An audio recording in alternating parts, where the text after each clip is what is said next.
خوب همینطور دوستان عزیز کامرانشاه اوستاپیریان با جودوگی سفید از کشور ما از تاجیکستان عزیز و حریف او باشد از زلاندیای نو با جودوگی کبوت است اویالس ها و اکنون میبینیم که ویلز چگونه هنرنمایی میکند بر مقابل پهلوانی ما کامرانشاه اوستاپیریان. البته مهارت خوبی کامرانشاه را ما میدانیم، بسیار هم یک موقعیت خوب بود برای کامرانشاه، اما سرعت پرتافتش کمی سستر بود، اما باکی نیست.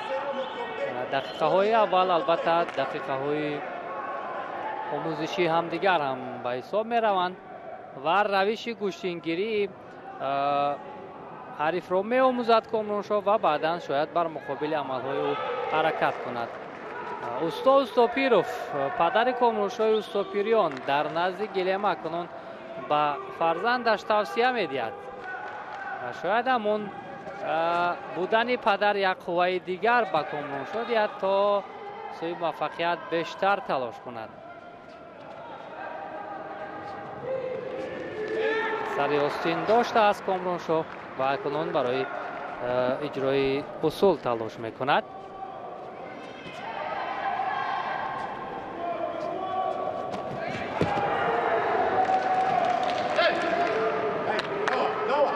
چهارم فعال است کامرانشاه در دقیقه های اول.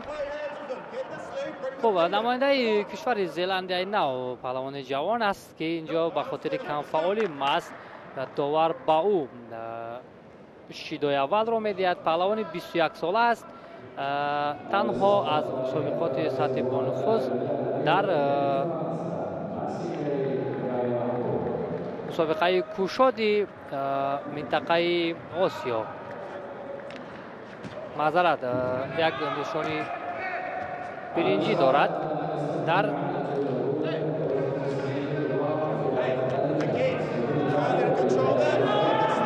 مسابقه های اگر گرفت در مسابقه های بانفوذ، اما کامرانشاه اوستاپیریان را خوب میدانیم، قهرمان دو کاراته آسیا، دو کاراته اشتراکچی بازی های المپی، اما این نوبت شاید برای او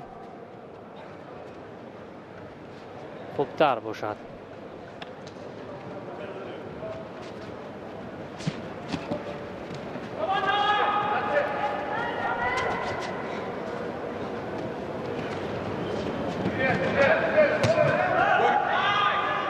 ولی اینجا اکنون پهلوان زلاندیای نو میخواهد به هجوم گذارد و اکنون کمفعالی محض در حرکت های نماینده زلاندیای نو دیده شد. آگاهی دوم به او داده می شود. خوب اگر اینجا کامرانشاه اوستاپیریان و با امتیاز ایپون ما اینجا می گفتیم اگر پیروز شود، ولی 100% پیروز گردید و اکنون یک رقابت بسیار هم سخت و سنگین در مرحله دوم کامرانشاه اوستاپیریان را انتظار است و همین گونه دستش بالا می شود. خوب اکنون به دور دوم رفت کامرانشاه، اونجا با لاشا بکاوری هنرنمایی می کند که بسیار هم یک رقیب سرسخت و رقیب بسیار هم پرتجربه برای کامرانشاه، قهرمان بازی های المپی و 3 کرات قهرمان جهان، میانی نورسان یک مرتبه، 2 مرتبه دیگر میانی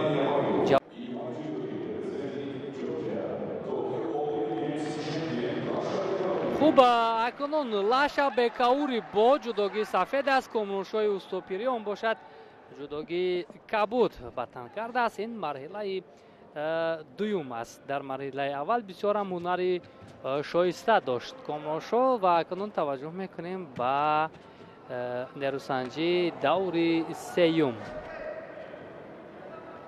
البته که بر مقابل قهرمان فعلی بازی های المپی هنرنمایی کردن برای کامرانشاه دشوار هم هست، اما اینجا گمان هم تلاش میکند پهلوان ما و اینجا حرکت های بکاوری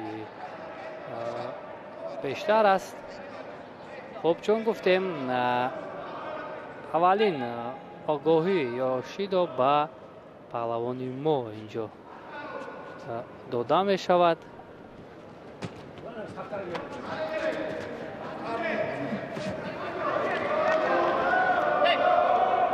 فعالی لاشا بکاوری اینجا بیشتر به نظر می رسد.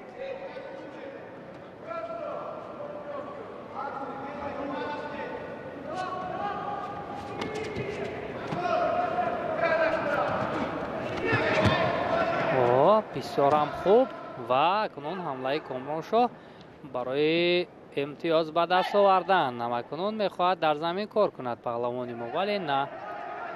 خب لاشا بکاوری 22 ساله از کشور گرجستان، قهرمان بازی های المپی در توکیو 2020 است و همزمان 3 کرات قهرمان جهان میانی نورسان، 1 مرتبه 2 مرتبه دیگر میانی جوانان است. یک نشانی مسابقه ماسترز هم دارد و اینجا اگر کامرانشاه با قفا حریف را پرتاب کند بسیار هم حالت موافق است برای او.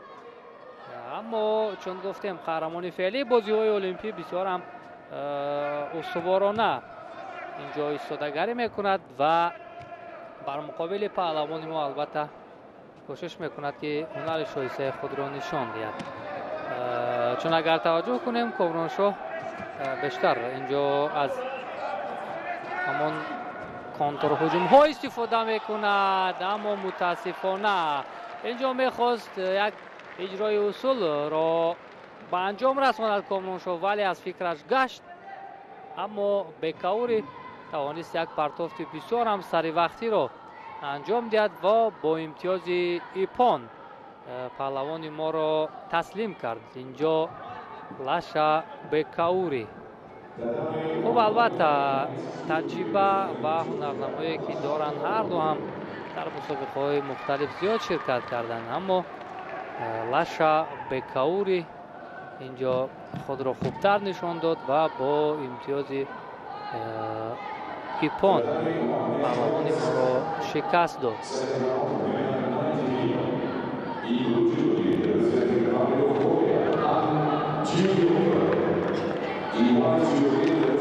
در گروه دیگر البته